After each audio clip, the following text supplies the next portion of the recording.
जय भीम साथियों। दुनिया की सबसे प्रख्यात टाइम मैगजीन, जिसकी विश्व के सबसे शक्तिशाली लोगों की सूची का मान दुनिया भर में है, उसी टाइम मैगजीन ने 1936 में बाबा साहेब पर एक आर्टिकल में उनकी प्रशंसा के पुल कुछ ऐसे बांधे जिससे हमें आज भी पता चलता है कि उस समय बाबा साहेब के ज्ञान और साहस का डंका दुनिया भर में बज चुका था। आर्टिकल में लिखा है कि बाबा साहेब समानता और सामाजिक न्याय की लड़ाई में जुझारू तरीके से आगे बढ़ना चाहते थे, प्रतीक्षा नहीं करना चाहते थे। 1930 का कुछ ऐसा ही दशक था। आर्टिकल की हेडलाइन में ही उनकी तुलना अमेरिका के पूर्व राष्ट्रपति अब्राहम लिंकन से करी गई है, जो 1860-70 के दशक में अमेरिका के राष्ट्रपति थे। आर्टिकल में सबसे महत्वपूर्ण बात यह भी कही है कि डॉक्टर अंबेडकर शायद ही दुनिया के एकमात्र व्यक्ति थे जिन्होंने पोप की बातों तक को भी धुतकार दिया था। पोप, जो दुनिया के सबसे शक्तिशाली कैथोलिक चर्च के पादरी हैं, यानी विश्व में सबसे बड़े क्रिश्चियन पादरी। ये आर्टिकल उस समय का है जब बाबा साहेब मान चुके थे कि हिंदू धर्म में सुधार की अपेक्षा नहीं है, और वो धर्म परिवर्तन के मार्ग पर हर धर्म के नेताओं से उस समय चर्चा कर रहे थे। आर्टिकल में विस्तार से लिखा है कि डॉक्टर अंबेडकर संभवतः एकमात्र ऐसे व्यक्ति थे जो उस समय रोम के पोप के साथ एक निजी बैठक से आवेश में आकर बाहर चले गए थे।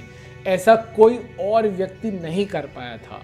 ऐसा इसलिए हुआ क्योंकि रोम के पोप ने कहा, डॉक्टर अंबेडकर से दलितों के दुख के बारे में जानकर उन्होंने डॉक्टर अंबेडकर को जवाब दिया, मेरे बेटे, इस शोषण को रोकने के लिए 3 या 4 शताब्दियां लग सकती हैं, धैर्य रखें। 3-4 शताब्दियां, 300-400 साल, इतना तो धर्म के विशेष अधिकार प्राप्त ठेकेदार ही कह सकते हैं जो समानता और न्याय की लड़ाई के लिए आगे नहीं बढ़ना चाहते। और बात केवल ईसाई धर्म की नहीं है। भारत में भी गांधी हो या अन्य ब्राह्मण सवर्ण धर्म के नेता या राजनीतिक नेता, वह भी यही कहते, धैर्य रखे लड़ाई में। परंतु अब बाबा साहेब के लिए धैर्य का समय नहीं था। टाइम मैगजीन के इस आर्टिकल में बाबा साहेब की उस घोषणा को भी दोहराया है जिसमें वो हिंदू धर्म को छोड़ने की बात कर रहे हैं।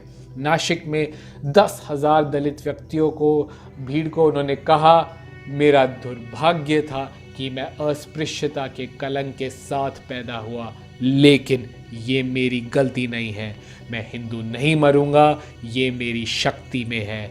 मैं तुमसे कहता हूँ, हिंदू धर्म को छोड़ दो और किसी भी अन्य धर्म को अपनाओ जो तुम्हें समाज में हैसियत और बर्ताव की समानता देता है। आर्टिकल में ये तक लिखा है कि कैसे बाबा साहेब का ये संदेश पूरे देश में फैलने लगा। ऐसे लाखों पत्रक जिस पर बाबा साहेब का संदेश लिखा था, वो देश भर में फैलने लगे। ये आर्टिकल 1930 में हो रहे बाबा साहेब और क्रिश्चियन मिशनरीज के बीच संवाद पर भी रोशनी डालता है। जब उनसे न्यू इंग्लैंड मेथोडिस्ट साप्ताहिक पत्रिका के संपादक और पादरी लुइस ओलिवर हार्टमैन ने पूछा कि आपने उस धर्म के महत्व को क्यों नहीं देखा है जो सभी व्यक्तियों और सभी रिश्तों तक पहुंचता है, वो क्रिश्चियनिटी की बात कर रहे थे।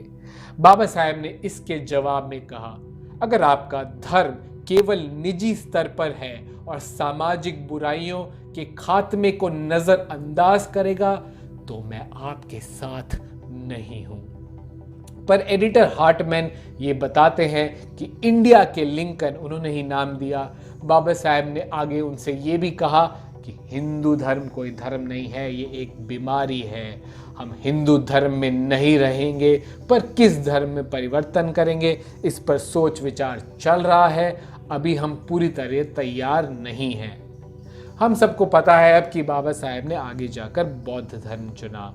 या हम सब ये देख सकते हैं कि पश्चिमी देशों में भी बाबा साहेब को सम्मान से देखा जाता था, और पश्चिमी देशों को चिंता भी थी, जहां ईसाई बड़ा धर्म है, कि बाबा साहेब आखिर किस धर्म को अपनाएंगे, किस धर्म की तरफ कदम उठाएंगे।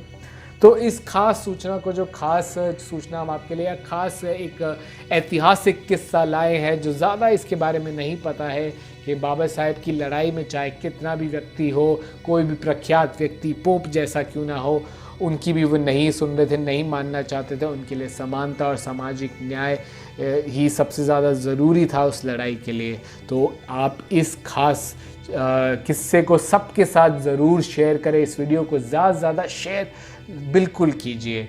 और इस वीडियो के लिए हम खासकर मैं धन्यवाद देना चाहूँगा मेरे मित्र प्रशांत नीमा है। उन्होंने आर्काइव से, टाइम मैगज़ीन के अभिलेखागार से इस लेख को खोजा।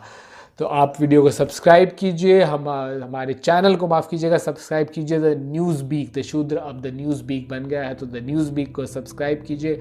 आप द न्यूज़ बीक को फेसबुक और ट्विटर पर भी फॉलो ज़रूर कीजिए। जय भीम।